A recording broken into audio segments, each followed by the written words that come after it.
name is Brianna Turner, and my major is early childhood education. I'm in between being a sophomore and a junior. My expected graduation date is around fall 2019, so let's keep our fingers crossed that I graduate in fall 2019. So, like I said, my name is Brianna, so my lesson plan was based off of my first name. So the letters that I chose was B, R, and A. So to start off with B, I did B stands for bear. So with our reading, we will be reading the book Brown Bear, What Do You See?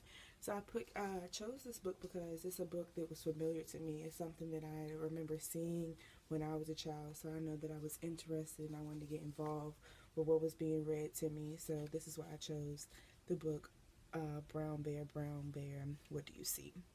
So with my students, I will read this for the reading portion of my lesson plan. So moving on to writing, I don't know if you ever seen like these paint daughters, like they're like these sticks, and you get to like make those small circles, but they're like with paint in a little tube. So instead of having students write or with a pencil or pen or a crayon, I would have the students, especially at the age taller as infants, I would have the students go with that marker and do dots all along the B to trace the B. Now, when you get students more programmed into tracing the letter B and writing, that's when I would feel comfortable as an instructor having the students actually trace the letter B. So that's what we were doing for the writing portion of my lesson plan for the letter B. Moving on to coloring.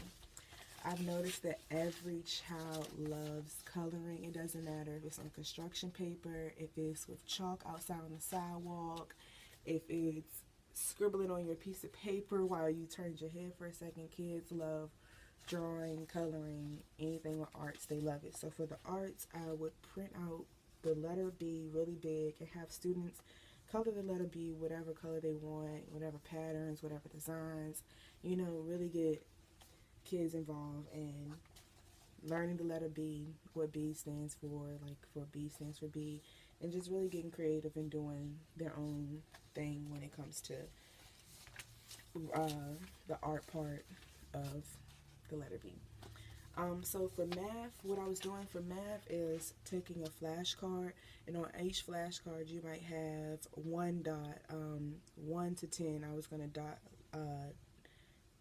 put a dot to represent the number on each flashcard. So if I have one flashcard, I might put one dot on that flashcard, and students are supposed to take the bear and compare that. So if it's one dot on the flashcard, students are to place a one teddy bear on that flashcard.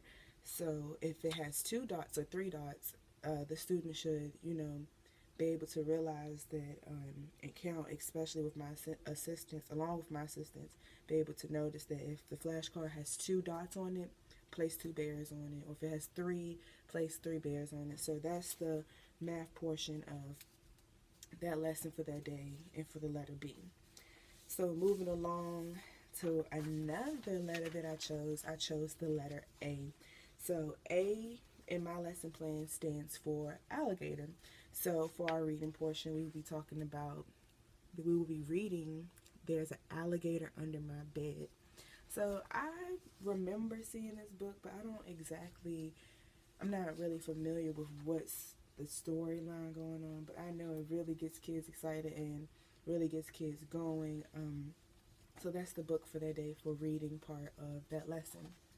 Moving along, where I again have the letter A where students are to trace it. So now you see where when I'm talking about those stickers where kids could point the dotted lines, it would be perfect for this because the circles are about the same, if not bigger, when they press it on the piece of paper. So it really get them involved to know, like, oh, this is how I make the letter A. So they're going with the pencil and the pen that marks like a marker, like paint, and they're going pressing on it to trace it. And like I said, when kids get more comfortable and when you as an instructor get more comfortable with students writing, I would have students actually trace the letter A or practice writing the letter A.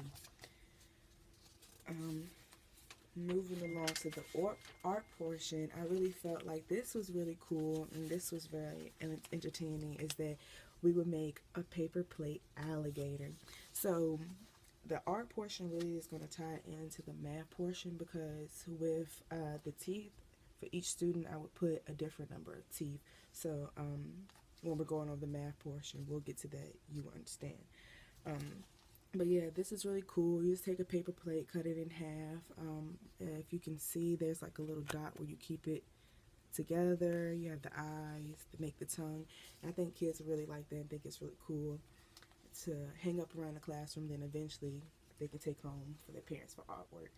So now when we're going into the math portion, like I said, I will give each student on purpose different numbers of teeth for their alligators. So then when we go back, when we're finished creating the alligator, the paper plate alligators, we can go back and have students practice counting the number of teeth that the alligators have. So one student might have 3 teeth, one student might have 4 or 5, but you're really getting the students involved in knowing and being able to count their numbers. So I thought that would be a cool way to have them complete an art project, then turn around and count the teeth for math portion of the project. Now moving on, I chose the letter R. So for R, for the reading, we're going to read The Rainbow Fish. I really love this book, and I always can remember, the colors so vibrant in the fish, and the storyline, and just really knowing about the book. So presenting this book to students, I thought would be a great idea, and I thought they would love it because it's full of color. And goldfish, kids love goldfish. They eat goldfish for snacks. So yeah, I really thought that they would like it. So that's for the reading portion of that. Now when it comes to the art part, I thought it would be cool to make a rainbow out of the hands of the children. So as you can see, you have kids who put their hands in the paint, and you just have them place their hands on the piece of paper and with different colors, and then you just label it as theirs, and at the end there's a pot of gold. So I thought that would be really cute to have banners up around the classroom of kids with their hands that create a rainbow. And then, for my for R stands for rainbow, so that's why we're reading The Rainbow Fish, and then that's why we're creating rainbows out of hands. For the writing portion, like all of my other portions, I had it, like I said, I would have the kids trace it with the marker, and when I feel comfortable and when I feel like they've got a gist to what's going on, how to write, that's when I would have them actually try to physically trace. So now we're moving on to the math portion. I would have these puzzles, or I could create these myself, because it's not that hard, where you could see where they're learning how to count. So you're counting the rainbows. This has 1 dot, so it's 1. It says 2 dots, it's 2, and 3, and so on and so forth.